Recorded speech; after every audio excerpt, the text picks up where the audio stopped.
안녕하세요. 비즈니스 1단어 조은입니다. 오늘 비즈니스 1단어에서는 수신과 발신 그리고 송신의 차이에 대해 알아보겠습니다. 수신은 우편이나 전보 등의 통신을 받음 또는 그런 일을 뜻하고, 전신이나 전화, 라디오, 텔레비전 방송 등의 신호를 받음 또는 그런 일을 뜻하는 명사입니다. 사용 예를 보면 우편 수신, 수신 경로, 등기는 반드시 수신자 본인에게 수신 확인을 받아야 한다. 정전이 되는 바람에 팩스 수신이 중단되었다. 요즘 내 이메일로 광고 메일이 너무 많이 와서 골치가 아파. 광고 메일 수신을 거부하도록 설정해 놓으면 되잖아. 무전 수신, 방송 수신, 수신 시설, 수신이 되다, 수신을 하다, 할머니 댁은 산속에 있어서 방송 수신 상태가 좋지 않다. 무선 라디오의 안테나를 새 것으로 교체하니 수신 감도가 훨씬 좋아졌다.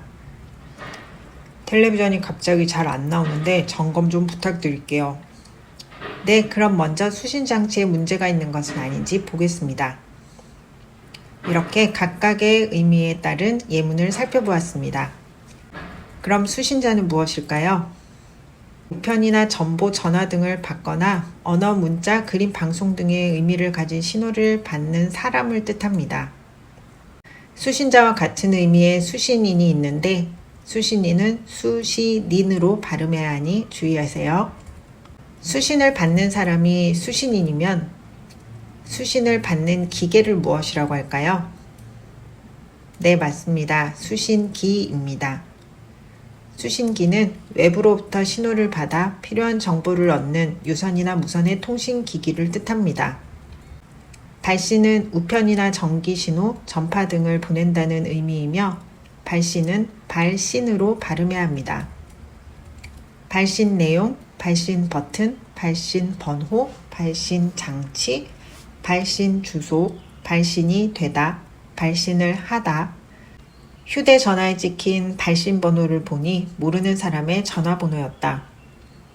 경찰들은 김 씨의 범죄 증거를 찾기 위해 이메일 발신 내용을 확인하였다. 이 휴대폰은 발신 장치에 이상이 생겨 나에게 걸려오는 전화만 받을 수 있다. 전화번호를 눌렀는데 왜 전화가 안 걸리지? 발신 버튼을 안 눌렀잖아. 이러한 문장으로 사용할 수 있습니다. 발신의 동사인 발신하다는 우편이나 전기, 신호, 전파 등을 보내다라는 뜻이고, 발신하는 사람은 발신인 또는 발신자라고 합니다. 발신할 때 나는 소리는 발신음이 되는 것이죠. 일대 발신인의 발음과 발신음의 발음에 주의해 주세요. 그러면 송신은 무슨 뜻일까요? 우편을 보낼 때는 주로 발신을 쓰지만 전기나 전파 신호를 보내는 것은 송신을 사용합니다. 송신은 주로 전기나 전파를 이용하여 전보나 전화, 라디오, 텔레비전, 방송 등의 신호를 보냄 또는 그런 일을 뜻하는 명사입니다. 송신기기, 송신신호, 송신장비, 송신이 되다, 송신이 어렵다, 송신을 막다, 송신을 하다.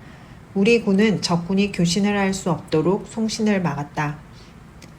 방송국의 방송 송신에 장애가 발생해 전국적으로 방송이 일시 중단되었다. 깊은 산골이라 그런지 송신 상태가 좋지 않네. 그래서 아마 휴대폰으로 전화를 걸기 힘들 거야. 이러한 예문으로 확인할 수 있겠죠? 수신을 받는 기계가 수신기인 것처럼 송신을 받는 기계는 송신기입니다. 송신을 맡은 기관은 송신소라고 하고요. 송수신도 들어보셨죠? 송수신은 무엇일까요? 네, 맞습니다. 받는 것을 수신, 보내는 것을 송신이라고 하기 때문에 송수신은 송신과 수신을 함께 뜻하는 단어입니다. 오늘의 내용을 간략히 요약해보면 받는 것은 수신, 우편을 보내는 것은 발신, 전기나 전파를 이용해서 보내는 것은 송신입니다. 이제 확실히 구분되시죠? 오늘 강의는 여기까지입니다. 회사에서 마주하게 되는 낯선 단어들을 댓글에 올려주세요. 짧고 쉽게 설명해 드리겠습니다. 좋아요, 구독, 알람도 잊지 마세요.